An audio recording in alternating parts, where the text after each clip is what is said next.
Want to welcome everybody in to the first episode of the Igniting the Fire podcast. This is a live episode on here at the Piedmont Church of Christ that we are doing. We have decided to begin a podcast, and we are so thankful that you are joining us here on this first episode. If you are not familiar with the events that have been going on today on Friday, this is our third attempt to to put this live, and this is we'll see how we do. The Wi-Fi has been shutting me off, and so, but that's okay. We are on here, and we are doing this again. But I want to kind of remind you of what this episode or what this podcast will do. Will be a live podcast every Friday morning at 10 a.m. Lord willing. And we will be discussing just some vital and important topics. A lot of these will be some sermons that I preach or have preached, and so it will be a wonderful thing. And so you'll be able to view these live every first and third Friday mornings at 10. Today is 5:30 because just some things today. So, but the even weeks of the month, so the second and the fourth weeks of the month, we will be doing not pre-recorded, but a edited version of the live. And so you'll be able to go back and listen. There will be verses on there, hopefully, Lord willing, and graphics and things such as that, as much as I can do with that. And so I'm excited for it. You'll also be able to view those on Podbean and YouTube on the YouTube page here at Piedmont. So we're attempting to spread the gospel, and this is one of the ways that we have chosen, that the elders here have wanted to do, and we wanted to do, and we are so thankful that we have the opportunity to do it. And I'm so thankful that you here this afternoon, this evening, are willing to listen in and watch.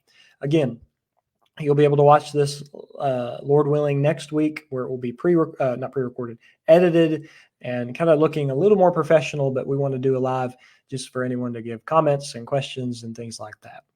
We encourage you also to reach out to us if you are interested in a Bible tract on this topic. Every episode, Lord willing, will be made into a Bible tract, and so we'll do that. And so we encourage you to reach out to us. Reach out to us for that. We'd love to be able to study with you. If you have any questions about the gospel, about the Church of Christ, please reach out to us. You can call 816-508-8904, or you can reach out to us at just comment below or private message us through the Piedmont Facebook page. Let's kind of get right into our lesson today. The question of the lesson today is: are you busy? Are you just busy, or are you busy for God? It's interesting. Many companies include a lot of different people in businesses. You have the lazy, you have the laborious, you have the average worker who doesn't really do too much. He doesn't excel, but he's not lazy. He's the average worker. But among those different workers, you often will find that there are also people who are just busy, but not proficient. And businesses want to obviously grow in proficiency, but it seems like there are a lot of workers who are just busy, or who sometimes are just lazy. But we need to remember that busyness and proficiency are not the same. And there are a lot of illustrations that could prove that.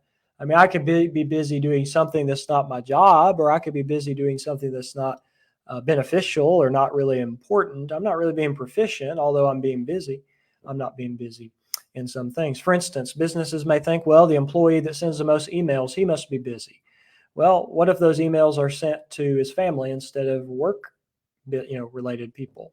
Or even if it were to work related people, maybe a boss or maybe some others in a different part of the company, what if that wasn't really important? It was not really essential for him to do, but he just did it. Or perhaps maybe it's the person who works the most hours. Does that define proficiency? Well, not necessarily, because you have a lot of people who work 50, 60, 70 hours a week, but aren't really proficient in their job, perhaps. Maybe it's the last one to leave the office. Well, that may be true, but what if the person who is last to leave the office was just not busy all day, and now he has to gather up everything very quickly before the office closes, and his work's really not the best he can do. And so we think about those persons that it's not about putting in the time or just being a busy bee. The question is, are they efficient? Are they proficient in their work for the business? In 2023, there was a statistic. Over 18,000 workers were observed in 8 different countries. And what they did was the research found that 30% of their work, of their time, was spent doing performative work or appearing busy work. We think about that. Millions, perhaps billions, I don't know, a lot are lost because of a lack of productivity. But the question that we are looking at, are you just busy? Are you busy serving the Lord? Is not obviously related to business. It's related to the church. And some members of the church, even myself included, can find ourselves in this rut where we are just busy, but we're not busy doing the important things. Doing status quo work, we'll mention that in a moment, but let me say this, is that sometimes we can focus so much on trivial matters that the important matters kind of subside. The important matters kind of go to the side. They don't really, they're forgotten perhaps, or maybe there's not a lot of effort put in them, or people just, don't really think about them too much. But we find that God wants us to be productive. He wants us to be good. He doesn't just want us to be busy. He wants us to be busy for Him. He wants us to be busy doing what He would have us to do. Luke chapter 2, Jesus says, I'm busy about my Father's work. Remember, as a young boy, Jesus is there, and his parents wonder where He is. And then He says in verse 49, how is it that you sought me? Know you not that I must be about my Father's business? I got stuff to do. There are things I need to do. Well, we as God's people, we want to say the same thing. I am busy serving God. I have to serve God. Not that this obligation that I have to do it. I mean, I am obligated, but I want to do it. I want to serve God.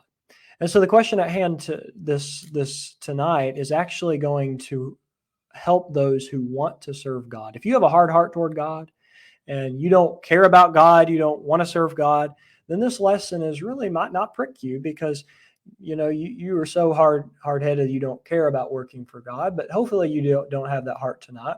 And even if you do have that heart, maybe you will be pricked enough, and I hope you will. But Luke chapter 10 gives us 2 personalities. One is Mary. Mary's more of an emotional person, at least from my view. And Martha, she seems to be more the blunt one, the one that's going to say something. She's the kind of little, I don't want to say hard-headed, but she's going to say, she may be a little more blunt. Now, both personalities are so essential in the church. One is not more important than the other, but both are essential. But here in Luke 10, Mary, we ought to know that she is sitting at the feet of Jesus, where she always usually is. And then Martha, she's busy about cleaning the house. Is she proficient in what she's doing? Well, she needs to be busy about doing things that God would have her to do. That she should, obviously she was getting, she got mad at, she was getting frustrated with Mary, right? Tell my sister to help me clean. But Jesus said, no, she's chosen the better part. Sometimes when church members of the church believe that, well, I must be proficient because I attend the assembly.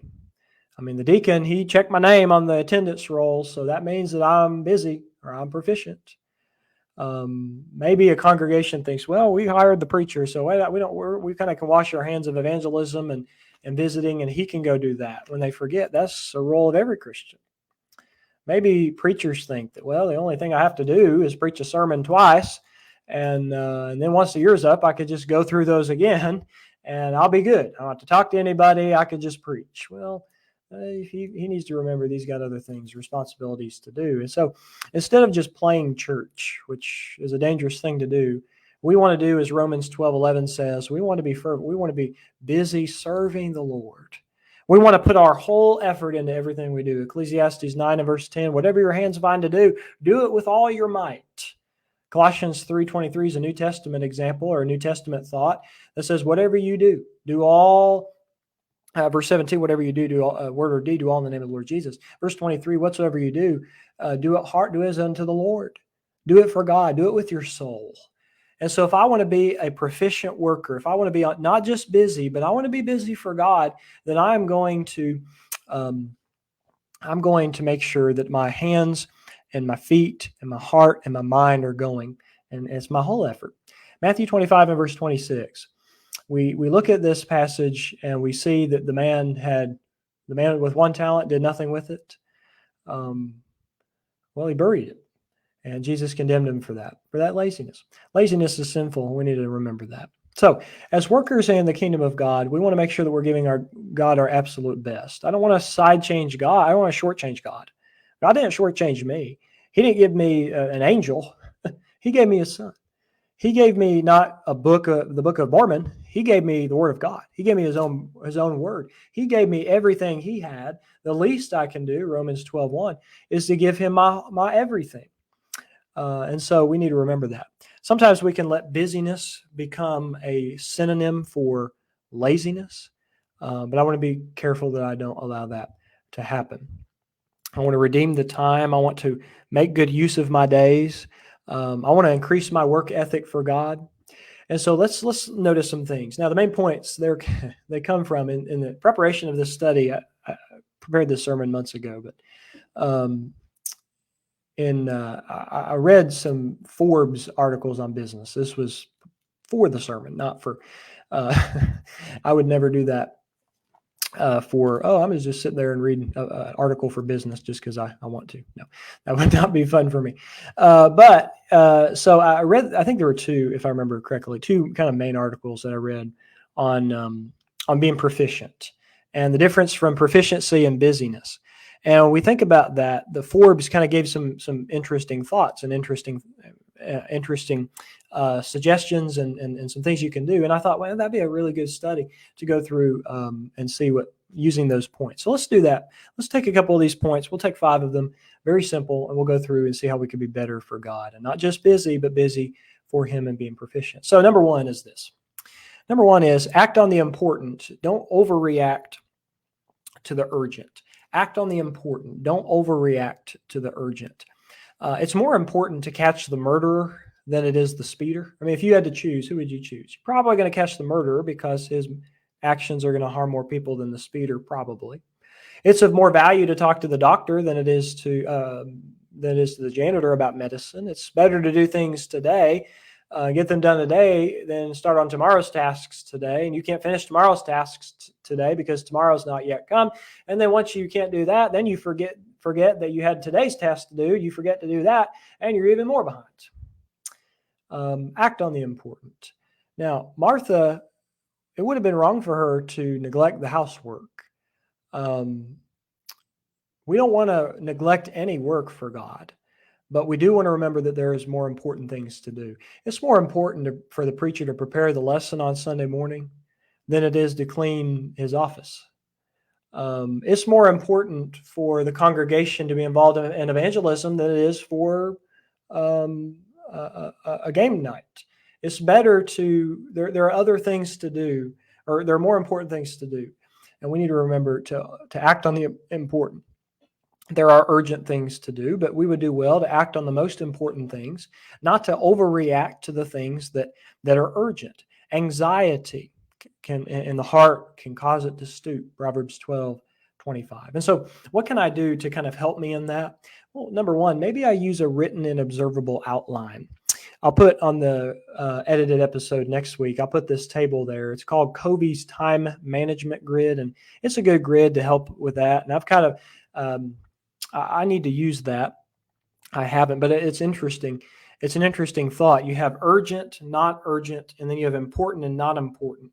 And you kind of link those together. It's interesting that written material, writing something down, allows us to observe it and to realize that thing.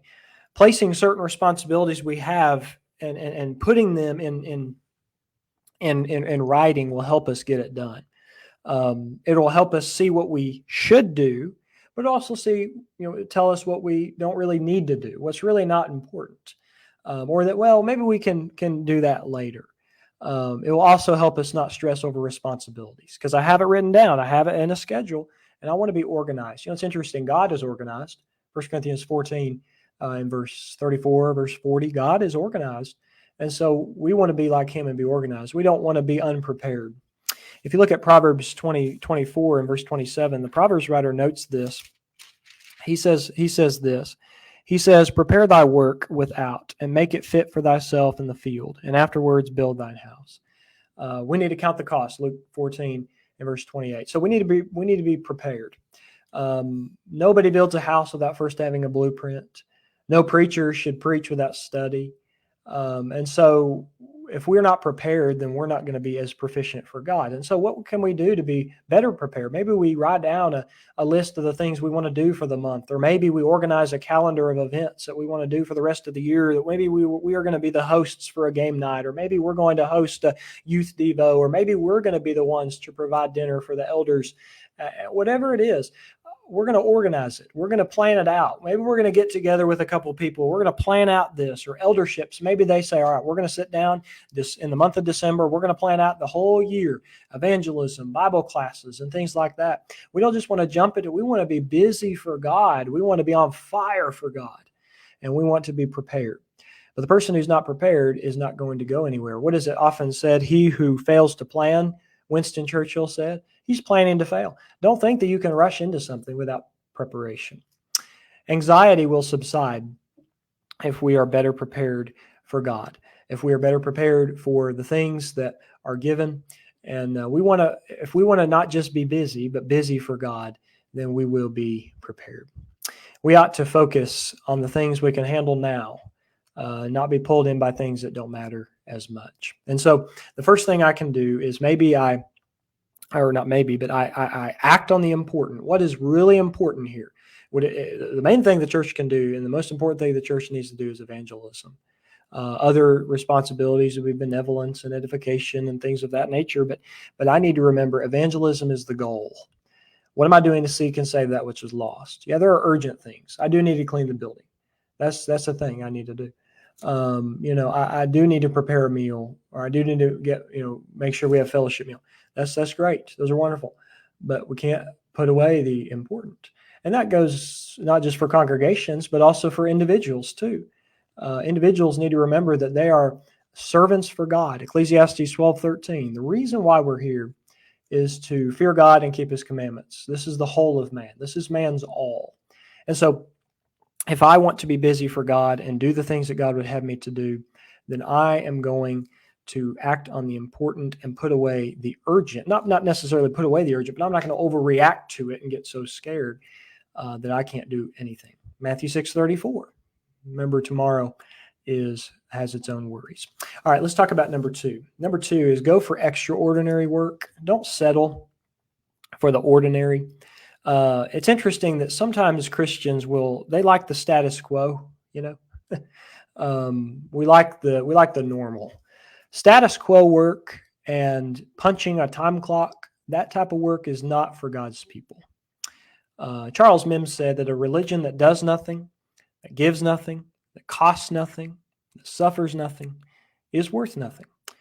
God deserves our best, Ecclesiastes 9 and verse 10. And so we want to give him our best, but I don't want to just give God half of it, but I want to give God just this extraordinary work. I don't just want to do what everybody else is doing.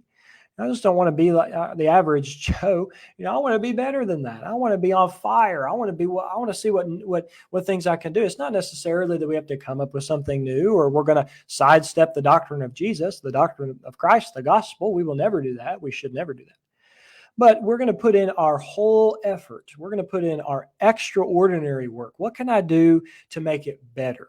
Because there's always something better I can do. Not the gospel better, but what can I do to make my work better? In his book on excellence, John Gardner would write that some people have greatness thrust upon them. He said he would continue that very few have excellence thrust upon them. They achieve it. They do not achieve it unwittingly by doing what comes naturally. And they don't stumble into it in the course of amusing themselves. All excellence involves discipline and tenacity of purpose. Extraordinary effort means that I'm going to put dedication in. I'm going to put hard work in because I want to serve Jesus better. I want to serve God. And I don't just want to be busy. A lot of people are busy. A lot of people put the ordinary work in. I don't want to be ordinary. I want to be extraordinary. I want to be better. I want to be on fire for God. And so what does that mean? What does extraordinary work look like? Since I know that I want to be fervent in spirit, what does that look like? Well, we need to remember, number one, that I have to put away ordinary work. If that's what, ordinary work is what everybody does, but I want to excel. I want to strive for higher things. Now, again, let me stress this. We're not going against the gospel. Galatians 1:6-9 says that I don't want to go, I'm accursed if I go against the gospel. I don't want to do that. If I go to another gospel, I'm accursed. Galatians 1, Deuteronomy 4:2, Proverbs 30, I believe it is in verse number 6. I want to preach the word, but I do want to remember that I can put extraordinary work in. Instead of just attending the assembly, attend the fellowship meals. Instead of just listening to the preacher's sermon, you can take it and apply it to yourself at home. Practice the things learned in the assembly and out of the assembly as well. Have your eyes lifted up, as Jesus says, John 4:35, and see what all the many things you could do. Look to the right, look to the left, look upward, look forward to see what things you can do for God. God loves you, and he wants you to do your best for him. But extraordinary work means that I have to put away the ordinary.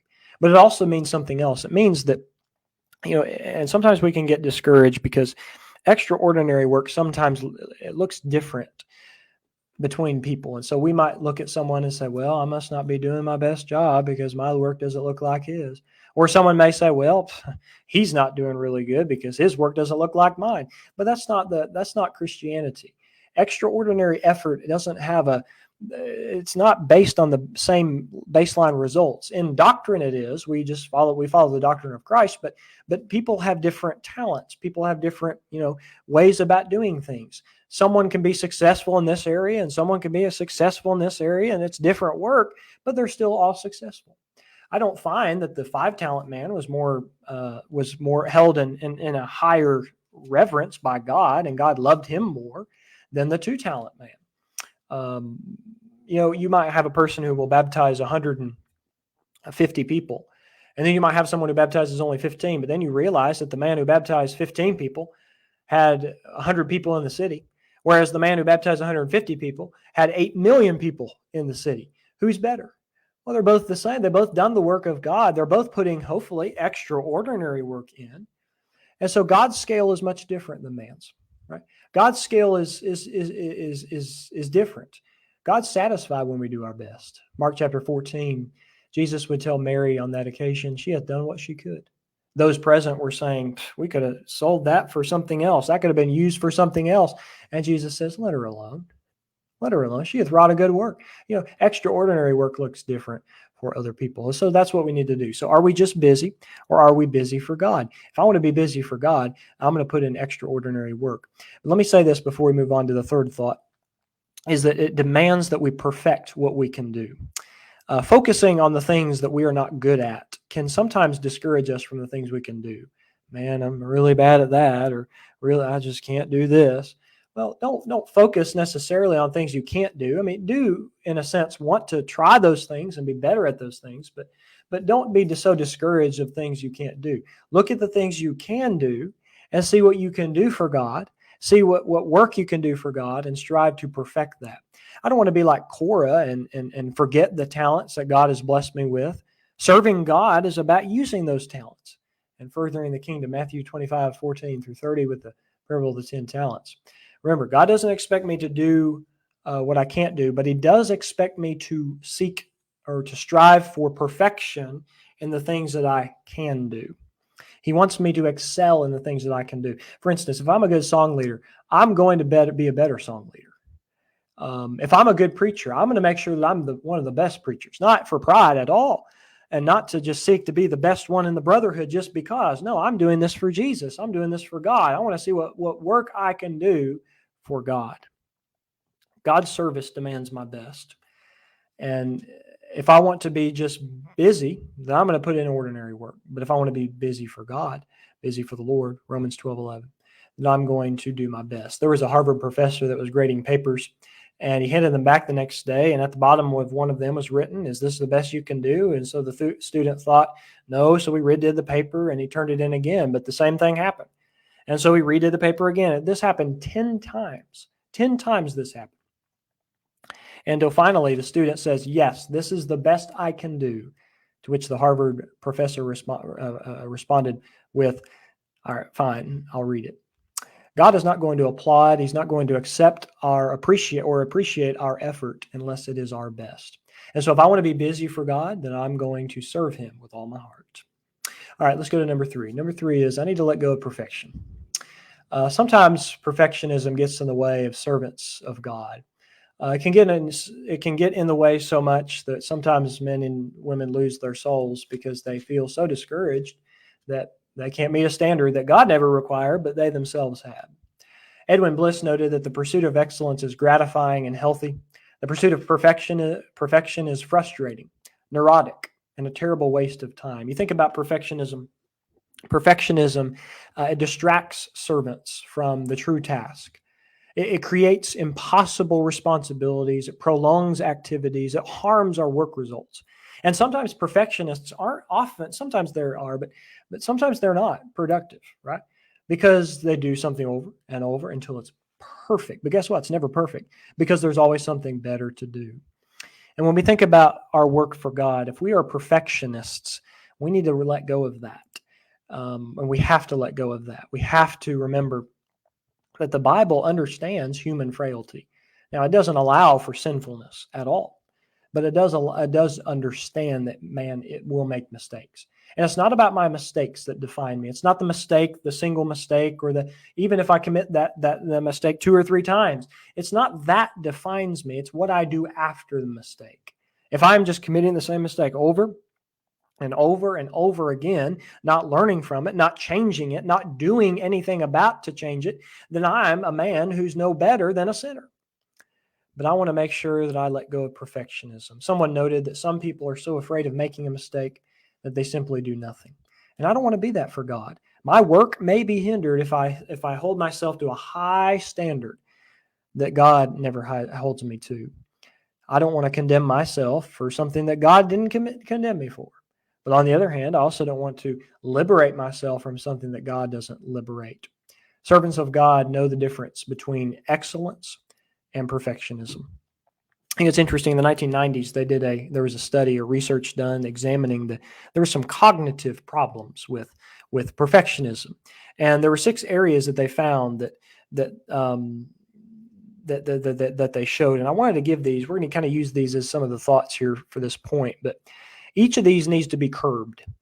Each of these problems need to be curbed because perfectionism is dangerous.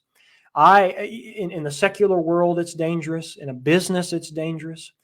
In the church, it's dangerous. And so if I want to be better for God, I want to serve God, I just want to be busy, I want to be busy for God, then I'm going to do this. Perfectionists are busy, but they're not proficient sometimes because of perfectionism. So the first cognitive problem was personal standards. If I want to combat that, instead of putting myself on a standard that is way too high or that I need to put myself where God puts the standard. Galatians 6 and verse 16. I want to walk by the same rule. I want to have the same rule. I want to have that rule. Philippians 3:16, I think, says that as similar, or I think it is that as well. Philippians 3:16. But some imagine God's standards to be as high as a mountain, when really it's just 3 stories tall. Some look at God and kind of cast some doubt upon him, or they get angry at God because, man, God is requiring so much of me. Perhaps like the 1-talent man, Matthew 25:24, when God never required such. Now, liberalism shortens the measuring rod, but perfectionism lengthens it, to which the man can never be adequate. He never feels good in his job. He never feels like he's doing enough. And the only reason for that is the boss didn't put that there, but it's the man himself that did. Friends, God is the same way. God oftentimes does not He doesn't put us on standards of which he has not required, obviously.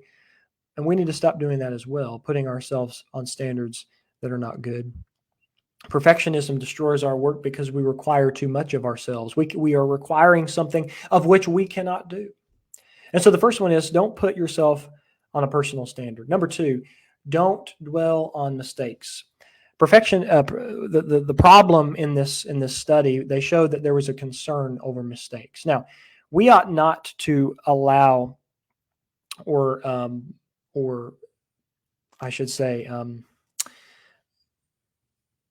it's okay to sin. It's not. It's okay to make mistakes.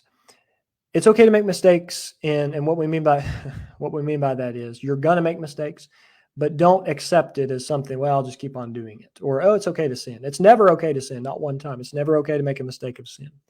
But we do need to remember not to dwell on mistakes, but to learn and to move on. That's Proverbs 24:16. Proverbs 24:16 reads, "For a just man falleth 7 times and riseth up again." 7 times. And how many times does he rise up? He rises. He rises. Perfectionists are tied to the string of their pasts. But our service to God is going to be filled with a plethora of mistakes. It's not that we have to get down upon them and be so sad that we've committed a mistake. It's that what are we willing to do after the mistake that defines us? If I want to be busy for God, I'm not going to allow my mistakes to define me. I'm going to overcome the mistakes and let me learn, and so I can be a better worker for God. All right, number 3 was doubts about actions. That's the third one.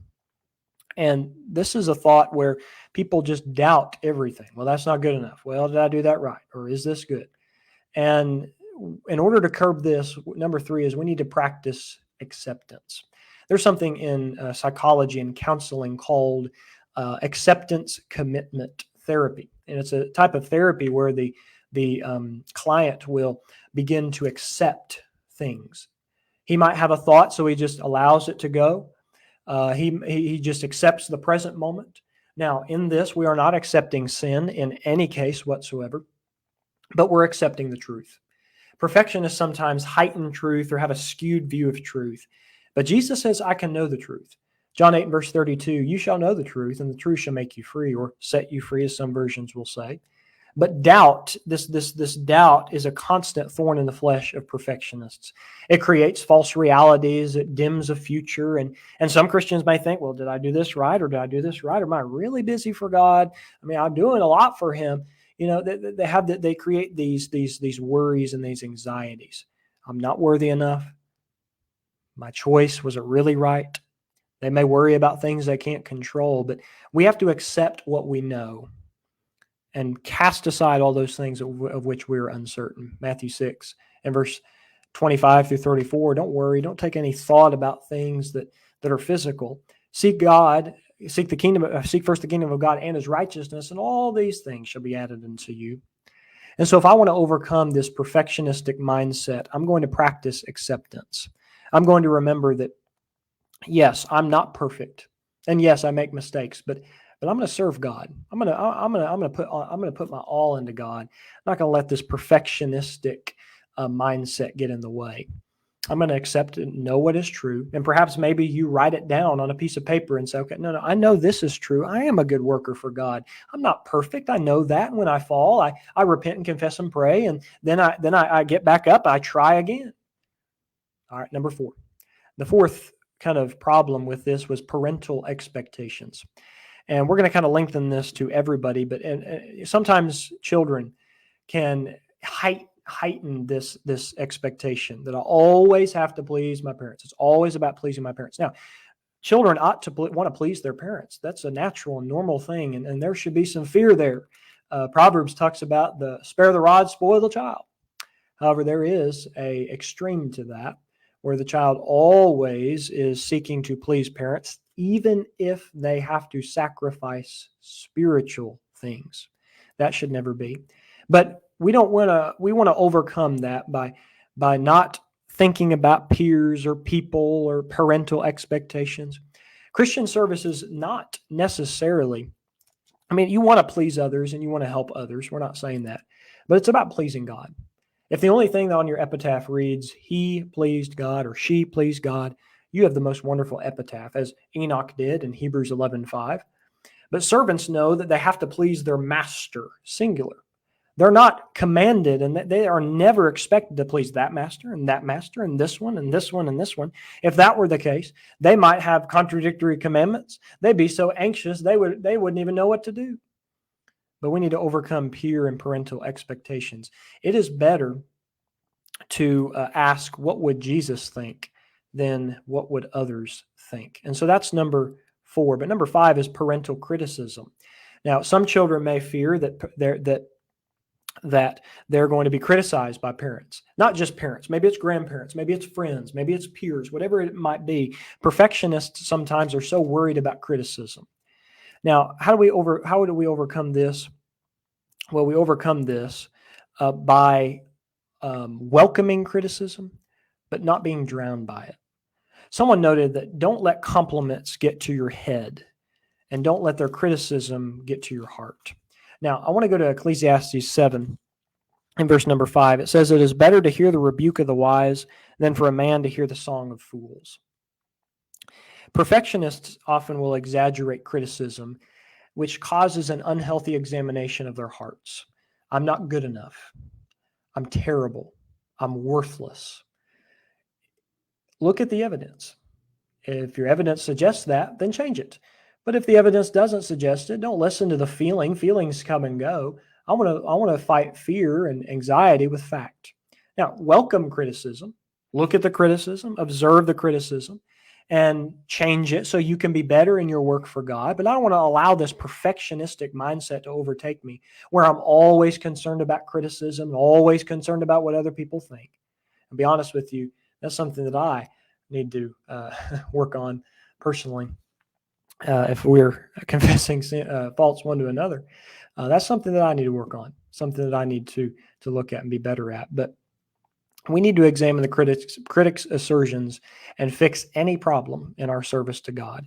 If you look at Proverbs 15 and you go to verses 31 through 33, you'll find that the Proverbs writer says these words. He says, "The ear that heareth the reproof of life abides among the wise. He that refuses instruction despises his own soul, but he that heareth reproof gets understanding. The fear of the Lord is the instruction of wisdom, and before honor is humility." As perfectionists heighten criticism, but God's people who are busy for God and who are right and good, they look at the criticism, they see what they need to change, and they push away those things that are not beneficial. Some people just want to tear us down, but allowing others to rip us apart will only lead to no more meat off the bone. You'll have no more strength to serve God because you've allowed people to just pick you apart dry. And so if we want to be busy for God, I got to let go of that and fix that. And then the last cognitive problem was this idea of being organized, or what the note was preference for order and organization. There's nothing wrong. We talked about this earlier with organization, right? We want to be organized, but sometimes perfectionists, we can kind of get into this mindset sometimes where everything has to be planned out. You know, that person that might have every single hour of the day planned. That's a good planner, but let's remember, be organized, but also be flexible. God is not confused. He is an organized God, so it would make sense for his people to be organized as well, but I can overdo this, where every little thought is planned, every little action is planned, where then I don't plan for the spontaneous events that arise. And so if I want to work for God and I want to be busy for God, I'm going to plan for other things. A person might just ask me out of my day, "Hey, would you like to study the Bible with me? I've been wondering about the Church of Christ." And you say, "Nope, not my schedule. See ya." No, we want to remember that organizing study and prayer and evangelism is good, but we need to make sure that we're flexible. Perfectionists have every half hour plan, but Christians go day by day. We want to look at every day. We want to look and see what we can do for the Lord and do as God would have us to do. Perfectionism is wrapped in a bow of ourselves. And instead, we have to find sufficiency of God, and we need to give our hearts some grace. God loves grace. He gives us grace. He doesn't expect us to do what we cannot do. I love what Brother Alan Webster would note. He would say that when we do our best, his grace makes up for the rest. I can't do better than my best. It's literally impossible to do. So thankfully, I can receive the grace of God. Do I want to be on fire for God? Well, and busy for God, then I'm going to let go of perfection. But number 4, I'm going to fuel my fire. I'm not going to burn out. Paul said in Galatians chapter 6 and verse 9, "Let us not be weary in well-doing, for in due season we shall reap if we faint not." Burnout is a type of stress that results from unresolved situations at work, and the workload or lack of control or no support or poor work-life balance may be some of the causes. Sometimes Christians may find themselves burnt out in their service to God, and sometimes new Christians can too. And because of that, sometimes Christians they find themselves burned out, and they can find themselves overwhelmed. But if you remind yourself of Exodus 18 with Moses, it was Jethro who told him, Moses, you're going to wear away. You need to find some help. And so we need to fuel our fire. We need to fuel the fire because it is essential, else it will go out. And so if I want to be on fire for God, be busy for God, I need to fuel it. So what are some ways, what are some things that I can do to fuel my fire? Well, number one, take vacations. Take a vacation. In Mark chapter 6 and verse 31, it's interesting that Jesus had just sent his apostles on a missionary journey, traveling to various places in the previous verses. And upon returning, the apostles began to tell Jesus of all that they did. And instead of continuing to working, Jesus suggested that they take a break. Hard work in the kingdom demands that we often take breaks. Relaxation, easiness. You think about the Sabbath in the Old Testament, it was made for man to rest. Vacations, they allow men to rest as well. God doesn't expect us to work every single hour of every single day. If we want to be better servants for God, then we're going to fuel my fire, but we're not going to burn out. We're going to take vacations. It was Dr. Rachel Goldman that noted that the key is to prevent ourselves from getting to the point that we absolutely need the break. Perhaps you work 8, 10, 12 hours a day. In between there, take breaks. Maybe you've been working, having a long work week of 60 to 70 hours, and you need to take a break. Take a day off. Don't take on more than you can handle. That's number two. We think about this idea of fueling my fire. I don't want to burn out. I need to take a vacation, but I don't want to take on more than I can handle. Acts chapter 6 and verses 1 through 6, it's interesting that those apostles knew that they could not serve tables, and so they needed help. It was one person that said that you can do anything, but you cannot do everything.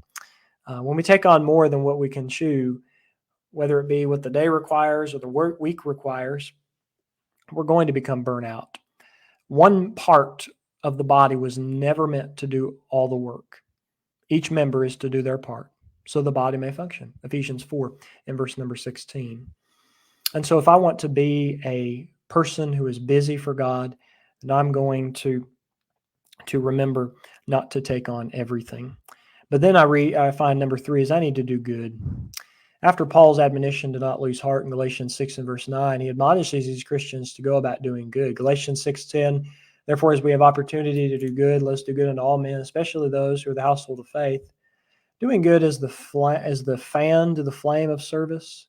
Having an eye of service for others is and a heart for the herd is going to help us keep on keeping on. And so I need to do good. I need to see about ways that I can be better for God and see what ways to fuel my fire. Doing good for others is going to make me serve God better. And it is. Next is I need to keep the spark alive. Fire is going to go out if there's not a spark. And so if I want to fuel my fire, then I need to have that spiritual spark on, because service is going to fade if it doesn't keep going. Sometimes we can find ourselves burnt out because we feel alone. And so in order to fan the flame, in order to get that spark going, I'm going to perhaps attend gospel meetings. I'm going to attend brotherly lectureships. I'm going to attend things like polishing the pulpit or other lectureships that I can think of. When we think about keeping the spark alive, we need to go as many outside events as we can. Being alone is not good for us at all times.